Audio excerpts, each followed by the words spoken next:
Hello everybody, welcome to Vigilant Citizen. My name is Josh. First of all, I wanted to say Happy Father's Day to all the amazing fathers out there. You do a great job. You don't hear it nearly enough.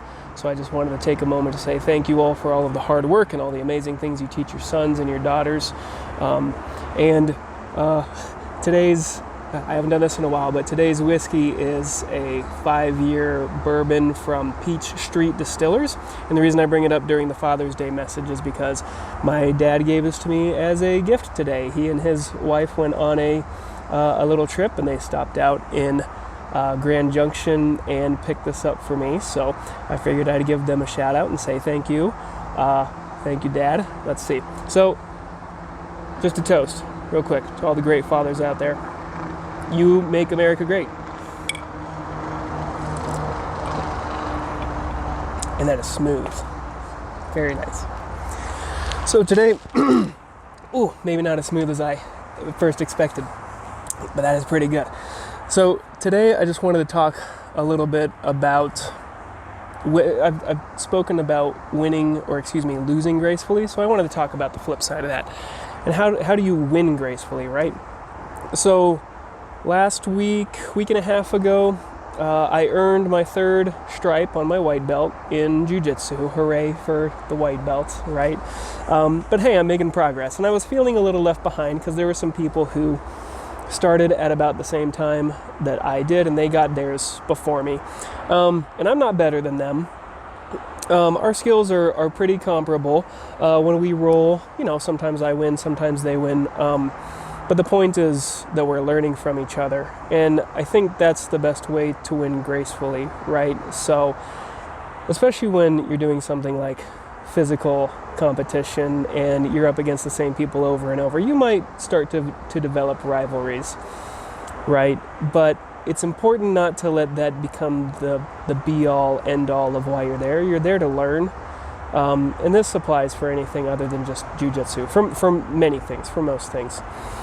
You shouldn't be comparing yourself to other people all the time, which is what I caught myself doing. You should be comparing yourself to who you were yesterday, right? These people earned their belts. They did a great job, and frankly, they're attending class more often than I am. My schedule can be a little restrictive, and so that just naturally impedes my progress. And so they earned it, and they got their belts before me, and rightfully so. But I'm very happy to have mine. And the day that I finally got it, because I'd been waiting, I'd been showing up to class, I'm like, okay, it should be soon, right? Maybe today. And it wouldn't be that day. And the next day I was like, okay, well maybe today, but not that day. So it's a little hard when you're comparing yourself to others and you walk out after the class and you go to the car and you're thinking, okay, why didn't I get my belt? What am I doing wrong? I must be doing something wrong. Notice that my head didn't go to, they owe it to me to give me a belt. No. If the instructors aren't giving me a belt yet, there's a reason. There's a reason. They're a black belt and I'm not. There's a reason for that. So it's important to keep that in mind, that it's something, it's probably about you, and for me it might have just been my attendance, and that's okay.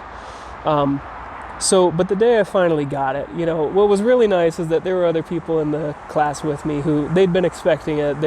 They were cheering me on and thinking, today's the day, or maybe this week, or maybe this month, or something like that.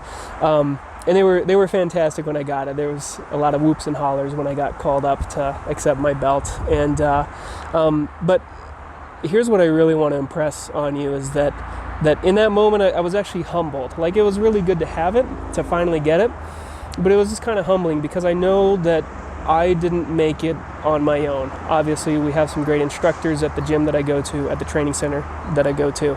And I also ended up with a lot of great classmates who have really taken the time to help me learn and let me slow things down and try new things, so that when we're rolling, we're not just, kicking the crap out of each other, but we're slowing things down and trying new things, and we give each other leeway and we ask each other questions, and they've shown me a lot of great things that maybe I missed during the drilling, right? So it's not just about what have I done, but who helped me get there. So when I got the belt, I made sure to thank each and every one of them and even let them know, like, hey, I wouldn't have gotten this without you. So thank you so much for your help, and thank you for cheering me on and that kind of thing. So So I think it's important to keep in mind who around you in your community has really helped you gain the success that you have, because you're not going to make any sort of success without anybody else. You're not going to do it 100% on your own.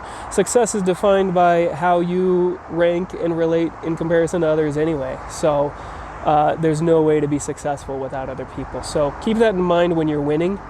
It's fun to win. It's important to win a lot of times too. But most importantly, you should be learning, and you should be thanking the people around you who are helping you learn. Because without them, you're not going to be winning. You're not going to be a winner. So pretty short message today. That's just been kind of rummaging around in my head. So I wanted to share that with all of you, and also just share this amazing whiskey. Let's have a little bit more on behalf of all the fathers out there. One more time. God, thank you, Dad. That's good. You're going to have to come over and have some with me. So, okay. Well, everybody, thanks for listening. If you liked what you heard or what you saw, I mean, you can't ignore that shirt, right? Or that hat. So if you liked what you heard or what you saw, like, subscribe, comment, do all the things, all the normal, typical things that you hear everybody else say.